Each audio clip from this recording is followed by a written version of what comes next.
감염병 시대 선생님들 안녕하신가요?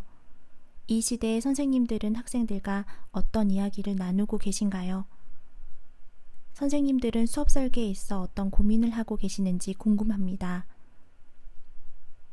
첫 해에는 어떻게 하면 효율적으로 온라인 수업을 잘할 수 있을까 기술적인 측면을 더 고민을 했던 것 같습니다. 그런데 코로나가 장기화되다 보니 저는 아이들 마음 상태가 걱정이 되더라고요. 어른들도 정말 힘든데 아이들은 오죽할까요? 코로나19가 인류에게 준 충격은 무엇보다 불확실성이라고 생각합니다. 그만큼 삶에 대한 불안과 막연함이 가득합니다. 다시 한번 자기 삶에 집중해야 할 필요성이 있다고 생각했습니다. 그래서 이 수업은 내 삶을 밝혀라 프로젝트로 한 학기 동안 고3을 대상으로 설계했습니다. 말하자면 내 삶의 이정표가 되어줄 가치 체계를 수립해보는 거예요. 바로 독서를 통해서요. 고3인지라 전면 대면 수업으로 이루어졌기 때문에 자료를 수집하고 올리는 용도로 구글 클래스룸을 활용했다는 점 말씀드립니다. 수업 결과물을 말씀드리자면 두 가지로 압축할 수 있습니다. 작품 제작의 전 과정을 기록하고 수집하는 작품 제작 일지로 작가 노트와 같은 것입니다. 포트폴리오 평가로 이루어졌습니다. 그리고 미술 창작물, 실기평가입니다. 차시 구성은 이와 같습니다. 모두 연결되어 있는 한 학기 동안의 활동이에요. 프로젝트명은 일명 내 삶을 밝혀라입니다. 첫 번째 표현 주제 선정 단계입니다. 독서를 통해 현재 나의 삶을 돌아보고 가치관을 수립합니다. 두 번째는 소재 찾는 연습 단계입니다. 미술 작품과 시에 나타나는 소재를 비교 분석하고 작품 감상을 통해서 나의 삶을 성찰합니다. 세 번째는 표현 계획 단계입니다. 참고 작품을 수집하고 아이디어 스케치하고 표현 계획을 수립하는 단계입니다. 네 번째는 아크릴 무드 등을 제작하는 창작 단계입니다. 다섯 번째는 완성한 작품 사진 촬영하는 단계입니다. 마지막으로 여섯 번째는 완성한 작품을 자기 평가하고 서로의 작품을 감상하면서 소통하는 단계입니다. 발표 시간이 짧은 관계로 1단계와 2단계 중심으로 설명을 해야 할 것 같습니다. 아크릴 무드 등을 제작하기 위한 표현 과정이나 신박한 표현 기법 등의 설명은 이번 발표에서 설명하기 어려울 것 같습니다. 독서 연계 수업에 관심 있는 선생님들께 수업을 재구성하는 하나의 아이디어이자 조금이라도 영감을 드릴 수 있는 시간이었으면 좋겠습니다. 수업 열기 첫 번째, 연령별 주요 삶의 문제들을 나누어 보았습니다. 학생들과 충분히 대화를 나눴습니다. 1차시 정도로요. 오리엔테이션 시간에 이루어졌고 제가 이 수업을 설계하게 된 이유, 수업의 필요성을 충분히 이야기해 보았습니다. 화면에 보이는 것처럼 칠판에 긴 선의 열차를 만들어 보고 연령마다 어떤 이슈가 있는지, 어떤 이슈가 중요한 것인지 학생들과 함께 브레인스토밍을 해보았습니다. 칠판을 모두 작성해 본 뒤에 우리 삶의 문제들이 이렇게 많은데 너에게 가장 중요한 가치체계는 무엇이니? 그리고 이 문제에 맞닿았을 때 어떤 가치체계를 따를 거니? 라는 질문을 던져보았습니다. 얘들아, 가치관이 뭔지 아니? 가치관이란 내 삶에 대한 태도가 될 수 있는 거란다. 직업관, 가족관, 경제관, 연애관, 결혼관 등등 여러 가지 가치관에 대해 이야기를 해보았어요. 그리고 가치관 월드컵을 해보는 겁니다. 이를 통해 내가 현재 삶에서 가장 중시하는 가치체계를 확인해 볼 수 있었어요. 솔직히 이런 대화를 하다 보면 아이들이 돈이 최고다라는 얘기 꼭 하거든요. 또는 요즘 어른들의 영향일까요? 부동산 부자가 되고 싶다. 건물주가 최고다. 이런 얘기들이 나오는데 이럴 때 선생님은 어떤 대답을 하실 건가요? 참 어려운 문제더라고요. 어느 정도 가치관에 대한 이해, 가치관의 종류 등을 파악하고 나면 표현 주제 선정 단계로 나아갑니다. 표현 주제는 즉 나의 가치관입니다. 이 가치관은 내가 읽은 도서에서 찾아야 합니다. 저는 가급적이면 지금까지 읽은 책을 한 번 더 읽어보는 것을 권장했습니다. 고3인지라 생기부에 기록되어 있는 도서를 다시 한번 정리해야 하는 처지이기도 하죠. 또는 다른 교과목을 필독서로 읽은 책을 선정해도 된다고 안내했습니다. 제가 수업해본 결과 자기 개발서나 수필집보다는 소설과 같이 서사가 있는 도서가 효과적인 것 같습니다. 소설에 등장하는 인물들의 주요 행동이 결국 자기 가치관을 따르는 경우가 많기 때문입니다. 활동지 구성은 이렇습니다. 먼저 책의 주요 정보를 기록하고요. 소설이라면 책에 등장하는 인물의 관계도를 그려봅니다. 그리고 책의 주요 등장인물과 그의 가치관을 대표할 수 있는 사건이나 행동을 기록해 보는 겁니다. 예를 들어 위대한 개츠비의 데이지는요. 개츠비의 자신에 대한 헌신적인 사랑보다 값비싼 셔츠를 보며 감탄을 하는 대사가 나옵니다. 이 대사를 통해 그녀의 가치관을 알 수 있습니다.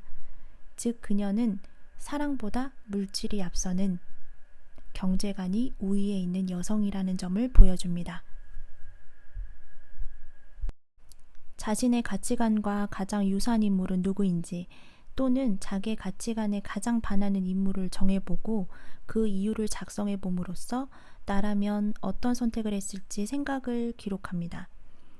마지막으로 현재 나의 삶의 가치관을 반영해서 생각과 다짐을 기술해봅니다.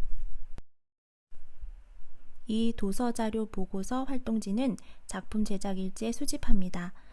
활동지 자체를 부착할 수도 있고 새롭게 꾸며도 된다고 했습니다. 단 활동지에 기록된 모든 평가 영역을 반드시 기록해야 합니다. 예컨대 어떤 학생은 도서 모모를 선택했어요.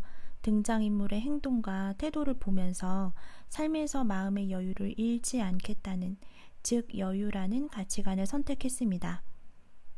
고3이라는 입시생 신분이니 얼마나 마음이 조급하고 불안할까요? 다시 한번 숨을 고르고 삶에서 중요한 가치를 되돌아보는 시간이 될 수 있었습니다.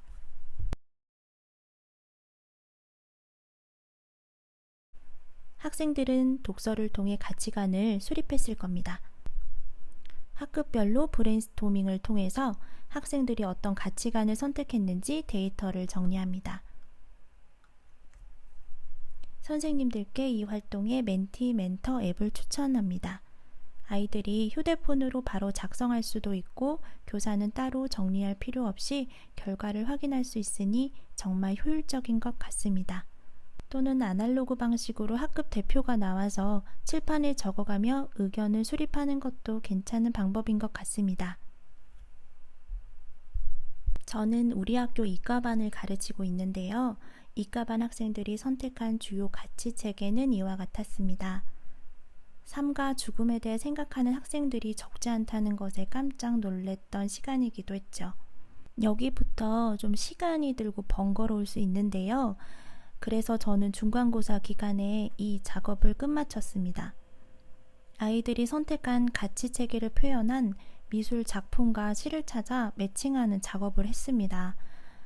첫째, 아이들의 고민이 꽤 많은 예술작품으로 이루어져 있다는 걸 깨닫게 할 수도 있고, 작품을 제작하는 데 있어서 아이들이 정말 어려워하는 지점이 소재 찾기라고 생각하거든요.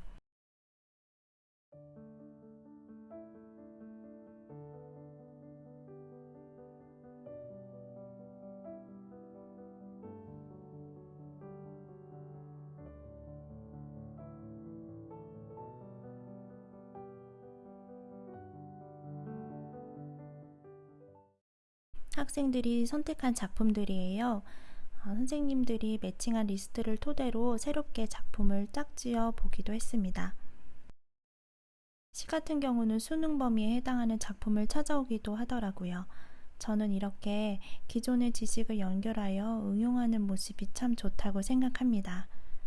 저는 이번 수업에서 시도하지는 못했지만 매칭 리스트를 학생들과 함께 만들어도 재미있을 것 같습니다. 이제 학생들은 이 매칭 리스트에 있는 작품을 토대로 논술평가를 준비해야 합니다. 자신의 가치체계에 부합하는 작품을 선택하고 자료를 조사하여 논술평가에 임합니다.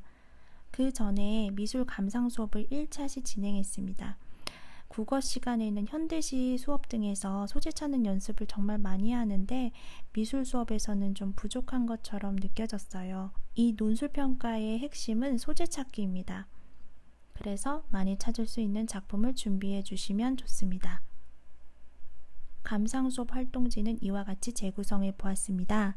예전 대림미술관에서 교사 대상으로 진행한 연수에서 제공받은 그 시트를 소재 찾기 중심으로 재구성해 보았습니다. 이제 학생은 구글 아트 프로젝트 등의 앱을 통해서 작품을 찾고 작품의 기본 정보, 소재 찾기, 의미 찾기, 작품의 내 삶을 투영하여 성찰문 작성하는 평가 영역을 준비합니다. 생각보다 아이들이 정말 준비를 잘해왔어요. 제가 매칭한 것보다 더 흥미롭게 작품을 찾아온 친구들도 많았고요. 아이들의 생각을 깊이 알 수 있어서 참 좋았습니다. 역시 학생들은 관계에 대한 고민을 많이 하더라고요. 가족관계, 친구관계에 대해 이야기하는 친구들이 많았습니다.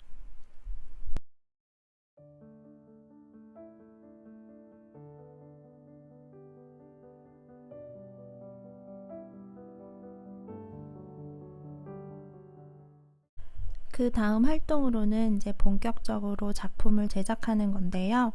미술작품 계획서 작성, 그 다음에 미술 창작, 아크릴 무드 등 제작하기, 완성된 작품 사진 촬영하기, 비평문 작성하기, 이렇게 이루어졌습니다. 계획서 작성하는 것, 사진 촬영하는 것, 비평문 작성한 것, 이 세 가지는 작품 제작 일지에 역시 수집했습니다. 시간이 짧은 관계로 창작 과정을 말씀드리기 좀 어려워서 죄송하고요. 작품의 완성물은 이렇게 교내 블룸 예술공감터에 전시했습니다. 라이트 아트인 만큼 빛이 다한 전시인 것 같아요. 입체 조형물로 꾸며놓으니 하나의 작품처럼 보이기도 하고요.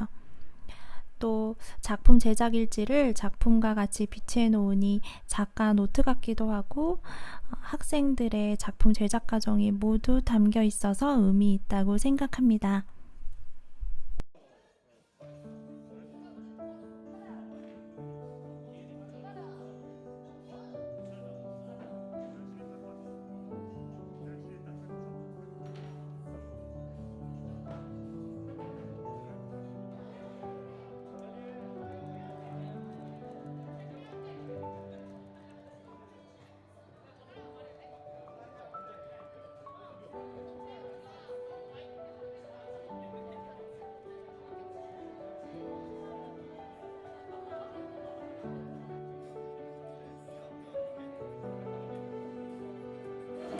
아, 피타고라스 이런 생각을 했을 거야. 피타고라스 된다. 그 피카소.